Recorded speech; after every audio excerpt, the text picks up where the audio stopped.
timu imerejea kileleni dhidi ya Namungo, ulionekana kuwa mchezo mzuri. Kwa upande wako, namna ambavyo umetazama mechi hii leo hii, lakini ukifanikiwa kwa asilimia zote? Leo tunamshukuru tena Mwenyezi Mungu, Mungu wa rehema. Mechi ilikuwa ngumu sana. Namungo always wanatengeneza mechi ngumu dhidi ya Yanga, na hata jana nilivyowaambia tunakuja kucheza kadabi kadogo hivi, nilikuwa namaanisha ushindani wa namna huu. Mazingira ambayo Namungo yuko nayo, hajashinda muda mrefu, yupo kwenye hali ngumu. Mechi kubwa kama hizi ambazo sisi of course tupo kwenye pressure, wao lazima wangekuja kutaka kutumia pressure yetu kupata matokeo. Kwa hiyo first half kwa moja ni kweli tulikuwa tuna kiwango fulani hivi cha wasiwasi kwa sababu ya mazingira ya mchezo ulivyokuwa unakwenda kuwa, lakini namshukuru Mwenyezi Mungu tulikuwa naye mchezaji mwingine mkubwa kwenye uwanja eneo la mwisho, Starboy Alan Okello. Namshukuru Mwenyezi Mungu tulikuwa na watu wengi wenye nguvu na jitihada katikati ya uwanja, Duke, Maxi, Mudathir. Namshukuru Mungu center back wetu leo yao wamecheza vizuri, Kibwana ameingia amecheza vizuri, Edmund Dube wamejitoa, na mwisho wa siku tumepata matokeo mazuri. Goli 3, pointi 3, tumekosa clean sheet, lakini alhamdulillah. Tumewaambia wanachama na mashabiki wetu, nyakati hizi ni nyakati za kutafuta ubingwa, sio nyakati za kushinda tu mechi, ni nyakati za kutafuta ubingwa. Ubingwa unafuta kama hivi, wanapambana watu, chance ikitokea moja tunafunga. Namshukuru sana Mwenyezi Mungu kwa leo. Mnazidi kushinda michezo yenu na mnazidi kupunguza michezo. Hii inaashiria nini ama tafsiria ipi kwenu? Kwa kila ambaye anafahamu mpira, kwa mazingira ya mchezo wa leo ilivyokuwa, nazungumzia mazingira yote, competition ya wachezaji, maamuzi ya waamuzi yalivyokuwa, mazingira yote ya mchezo, tutakubaliana kwamba mechi 5 zilizobakia ni mechi ngumu kweli. Haijalishi kwenye makaratasi yuko nani, ni mechi ngumu kwa sababu mazingira yanaonyesha kwamba kuna kazi tuifanye ya ziada kuweza kupata matokeo mazuri. Tumeshatoa kauli mbiu kwamba kila mtu ashinde mechi zake. Kwa hiyo mechi yetu inapofika lazima tuweke jitihada kubwa. Wanachama, mashabiki wa Yanga wanisikie vizuri, kama tuna hamu ya kupata kufanya paredi msimu huu, hizi mechi 5 zilizobakia tuzichukulie kwa ukubwa ule ambao tunachukulia labda Champions League. Tufanye maandalizi ya nguvu, tujiandae na tuje kwa wingi kuisupport timu. Ubingwa unawezekana, lakini mazingira ni magumu. Naamini watu wanaojua mpira, wana Yanga wenzangu watakuwa wamenielewa. Ubingwa unawezekana, timu tunayo, lakini mazingira ni magumu. Nataka tupambane sana tuweze kupata ubingwa wetu msimu huu. Mwenyekiti, hapo kwenye kila mtu ashinde mechi zake, hii inatokana na pressure iliyopo hivi sasa, mtani akicheza na kuwa nafasi ya juu mpaka nyinyi msubiri kucheza? Sisi hatuna pressure yoyote na mtu aliyekuwa chini yetu. Tuna pressure na mechi zetu, kwa sababu kimahesabu tukishinda mechi zetu sisi tayari mabingwa. Kwa pressure ya Yanga ipo kwenye mechi zake Yanga mwenyewe. Huyo mwingine atangecheza mechi 2 3 angetutangulia. Bado sisi tungefocus kwenye mechi zetu. Tunataka tushinde mechi zetu, tunaweka jitihada hapo tushinde mchezo wetu. Tumshukuru Mwenyezi Mungu kwa leo. Hali Namungo. Hali yako ilikuwaje pale jukwani baada ya moja, afu unaona bado game tough? Namungo mimi sinawafahamu. Namungo mimi nawafahamu. Kwa hiyo nilikuwa najua tu mechi leo ingekuwa ngumu, lakini naulia kusema tunaye Starboy Alan Okello. Kawaambieni watu mpira mchezo wa umri. Mtoto mdogo Alan Okello. Kwa nini umri? Kwa nini umri? Cheza mpira mchezo wa umri. Kijana una position maeneo mazuri. Kafunga goli leo, mara ya mwisho nimeona anafunga Lionel Messi, Barcelona sio kwa nani sio Levante sio Atletico wale. Na deshi hivi akaingia ndani hapa. Unaona kocha Juma Mgunda baada ya ile goli alikuwa anacheka. Naamini alikuwa amekumbuka mbali hili. Na vitu hatari vile kafanya Alan Okello Starboy. Unasema engineer kwa sababu makosa mwenyekiti kufunga safari kwa muda gani?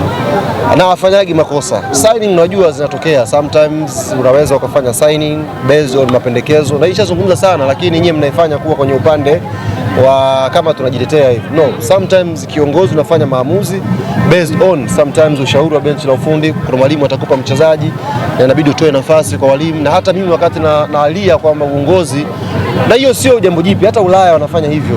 Kuna timu ziko Ulaya ambazo usajili unasimamiwa na department ambayo inaendesha, sio technical bench. Kwa hiyo natamani iendelee kama ambavyo imeendelea kwa Okello, iendelee pia kwa Disha linalokuja. Leo Okello kafunga goli la ngapi? 11. La 11. Maana yake kwenye michezo 4 mfululizo kafunga goli 2. Hiyo ni rekodi. NBC wako wapi? Wakatae na leo yaani mpaka wataposti tu, mpaka watamweka Okello. Ni moja tunakwenda, alhamdulillah.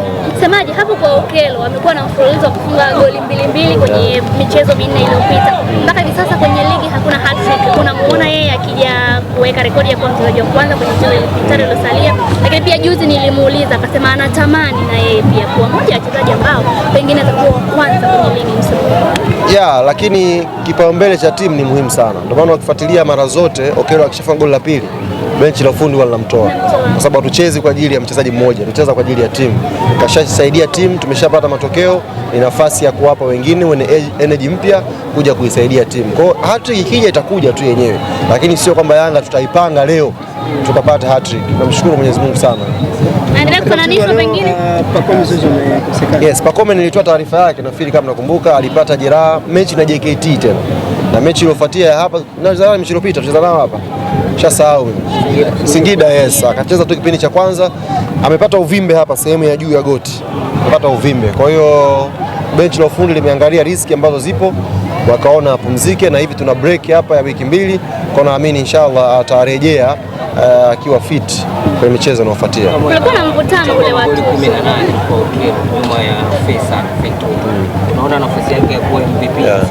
No, so far tusiingize pressure kwa Okello mambo ya MVP, isiingizwe pressure kwa Okello mambo ya kuwa top scorer. Okello anaisaidia timu. Faye anafanya kazi yake, he's one of the best. Kwa mfano ligi kiisha sasa hivi ninavyozungumza hapa, ni mwendawazimu atasimama aseme Faisal hastahili kuwa MVP wa ligi. Hapa hizi mechi zilizofikia 25. Ni mwendawazimu pekee atasimama atasema Faisal hadeserve kuwa MVP. Amekuwa na contribution ya kutosha kwenye timu yake. Goals, assist, amekuwa na contribution kwenye movement za timu, na Okello ameanzia dirisha dogo, msije mkasahau hilo jambo. Na yeye anapambana kutengeneza namba zake, contribution kwa ajili ya timu. Ikitokea mechi hizi 5 Okello akafanya wonders zaidi na Faisal akadrop, maana yake automatic Okello atakuwa amekwenda juu zaidi yake. Lakini as we speak Faisal to me namuona anafanya vizuri na yupo kwenye kinyang'anyiro hicho akiwa anaongoza in terms of numbers. Sababu mimi ukiniuliza MVP in terms of performance nitakupa Duke Abuya, na wala sitaki discussion na mtu. Mimi ukiniambia MVP based on mpira general nitakwambia achukue Duke Oga Abuya, lakini kwa sababu kidunia watu wanadili sana namba, Faisal ana namba nzuri na ana mchango mzuri kwenye timu yake. Kwa hiyo pressure ya Okello wala haipo huko.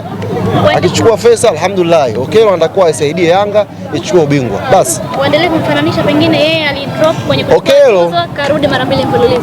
Kuna mtu pumzi imekata hapa Imekuwaje? Kuna mtu unaona naye kwa anafunga hapa ama tuzo na pumzi kidogo imekata, lakini tulivyowaambia kwamba, na hii kauli nairudia tena, nafikiri nyie mlikuwa hamjanielewa vizuri. Bila kumtaja Alan Okello, Clatous Chota Chama ni mchezaji mzuri sana. Okay. Lakini ukimfananisha tu na Alan Okello, kuna discussion kubwa itaanza hapa. Kubwa kwelikweli. Kubwa nzito kwelikweli itaanza hapa. Kwa hiyo tuwaache tu wacheze mpira, tusiwafananishe. Wakifananishwa tu kuna discussion itaanza. Tuwaache wacheze mpira, waenjoy moment zao. Pata nafasi Okello, Mungu amjalie ligi ikirudi aendelee kuperform inshallah. Na ndio hapa unazungumza naye na kusikiza kwa mpigo. Alikuwa anamwambia kwamba baada ya leo, si ndio? Unaweza kupokea message nyingi, ukapokea simu nyingi za wanayanga. Kuna level atakupandisha, usipande. Yaani kuna kiwango wanayanga, na ninawajua wachambuzi wa mpira wa nchi hii ambao walisema Okello sio daraja la Yanga, na wajua vizuri. Baada ya mechi watasema Okello ni miongoni mwa the best player, usajili bora na kila kitu. Nikamwambia Okello, baada ya mechi ya leo ukifungua simu yako, yatakayoandikwa yote yaache. Usipande kwenye hilo daraja ambalo wanasema. Bakia chini hapo hapo, toa mchango wako isaidie Yanga, na mwisho wa msimu tutajua nini cha kufanya. Mwenyekiti, ukishinda mechi zenu nyewe ndio mabingwa.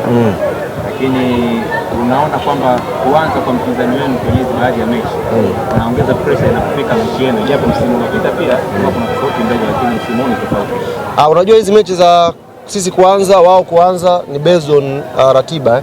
Sio hapa umeanza mechi 2, nafikiri mbele itapinduka tena. Kuna mechi mosi tutaanza. Kwa hiyo ni issue ya ratiba, wala sio issue kwamba kwa hiyo inaweza kaja kwetu pressure kaja kwao, ni kitu ambacho ratiba ilipangwa hivyo. Mechi za mwisho tutakuwa tunabadilishana. Kuna watu wanaanza mechi, kuna wengine wanakuja baadaye, kwa hiyo ni kitu cha kawaida kabisa hicho. Tunakushukuru. Nashukuru, asante sana.